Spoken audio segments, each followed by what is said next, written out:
Hola, hoy explicaremos la importancia de la cooperación en las relaciones laborales y cómo la teoría de juegos puede ayudar a ilustrar esto. En una relación laboral, la cooperación es clave tanto para el funcionamiento cotidiano como para resolver los conflictos. Incluso cuando la relación laboral se rompe, la cooperación sigue siendo esencial para terminar de la mejor forma posible. En un momento veremos algunos conceptos de la teoría de juegos y cómo se relacionan con la conciliación laboral. Pero primero, ¿qué es la teoría de juegos? Es una rama de las matemáticas y la economía que se enfoca en analizar las decisiones de las personas. Estas decisiones se basan en interacciones entre las personas y se explican a través de un juego. El objetivo del juego es comprender, prever y optimizar las decisiones que toman las personas cuando se enfrentan a un conflicto. El conflicto se considera una situación estratégica, ya que los resultados individuales no solo se determinan por las acciones propias, sino también por las acciones de los demás participantes en el conflicto. Ante situaciones conflictivas, la cooperación se vuelve crucial para encontrar soluciones.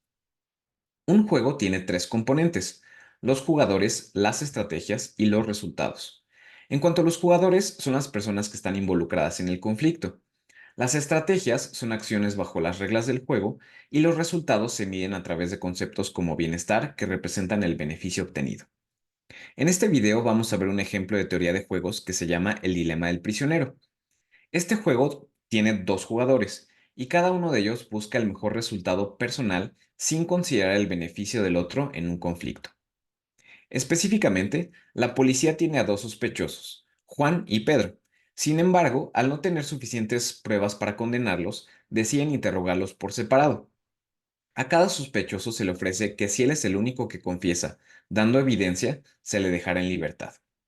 Los interrogatorios ocurren al mismo tiempo y los sospechosos no tienen una manera de comunicarse entre ellos. Dado este planteamiento, ¿qué decidirán? El juego descrito anteriormente se puede representar a través de una matriz como la que se encuentra en la esquina inferior derecha. En este juego ya contamos con los elementos que mencionamos anteriormente. Serían los jugadores, en este caso sería Pedro y Juan, las estrategias, que sería no confesar o confesar, y los resultados, que serían los números que se encuentran dentro de cada una de estas celdas de la matriz. ¿Cómo podemos leer puntualmente la matriz? Bueno, si en caso de que Pedro confiese y Juan no confiese, nos encontraríamos en la esquina superior derecha de esta matriz. En este caso, Pedro obtendría su libertad, es decir, 0 años de sentencia, y Juan obtendría 10 años de sentencia, es decir, menos 10 años de libertad. En caso de que Juan confiese y Pedro no confiese, sería el caso contrario. Pedro obtendría una sentencia de 10 años y Juan tendría su libertad. En caso de que ninguno confiese, tanto Pedro como Juan, cada uno de ellos obtendría 1 año de sentencia, y en caso de que ambos confiesen, tanto Pedro como Juan obtendrían 6 años de sentencia.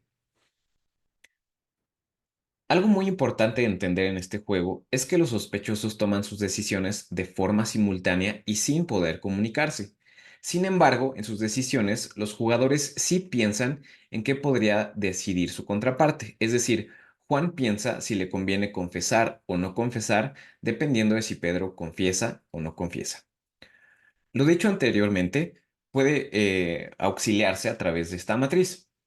Supongamos que Pedro decide no confesar. En otras palabras, vamos a fijarnos solo en lo que pasa en la columna izquierda de la matriz. Si Juan decide no confesar, entonces obtendrá una condena de 1 año. Si Juan decide confesar, entonces obtendrá su libertad. Dado lo anterior, podemos concluir que si Pedro decidiera no confesar, a Juan le conviene confesar. Esta decisión la vamos a marcar con un color rojo. Ahora supongamos que Pedro decide confesar. Es decir, vamos a fijarnos solo en lo que pasa en la columna derecha de la matriz. En este caso, si Juan decide no confesar, entonces obtendrá una condena de 10 años. Por el contrario, si Juan decide confesar, entonces obtendrá una condena de 6 años. Dado lo anterior, podemos concluir que si Pedro decidiera confesar, a Juan también le conviene confesar. Dado lo anterior, vamos a marcar esa decisión con color rojo. Ahora analicemos la perspectiva de Pedro. ¿Qué opciones tiene con base en las opciones de Juan? Supongamos que Juan decide no confesar. En otras palabras, vamos a fijarnos solo lo que pasa en la fila de arriba de la matriz. Si Pedro decide no confesar, entonces obtendrá una condena de 1 año. Si Pedro decide confesar, entonces obtendría su libertad. Con esto podemos concluir que si Juan decidiera no confesar, a Pedro le conviene confesar. Esta decisión la vamos a marcar de color rojo. Finalmente, supongamos que Juan decide confesar. Es decir, vamos a fijarnos solo en lo que pasa en la fila de abajo de la matriz. Si Pedro decide no confesar, entonces obtendrá una condena de 10 años. Si Pedro decide confesar, entonces obtendrá una condena de 6 años. Con esto podemos concluir que si Juan decidiera confesar, a Pedro también le conviene confesar. Nuevamente vamos a marcar esta decisión de color rojo.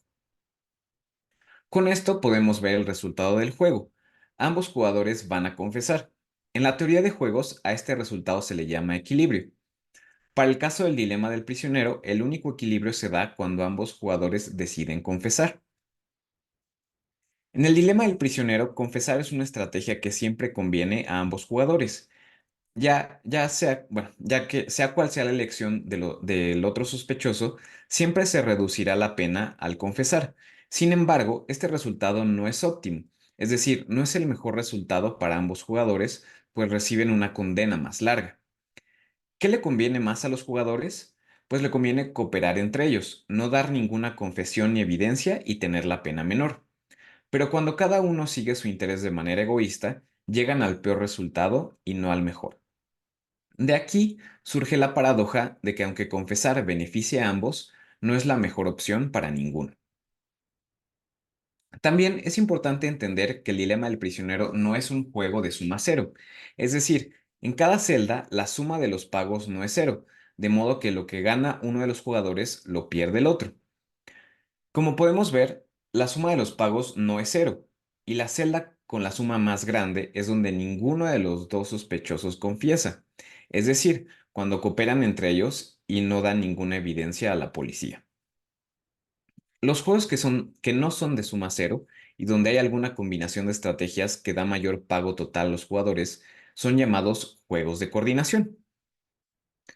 Dado el planteamiento del problema, ¿se te ocurre cómo podría aplicar el dilema del prisionero a conflictos laborales?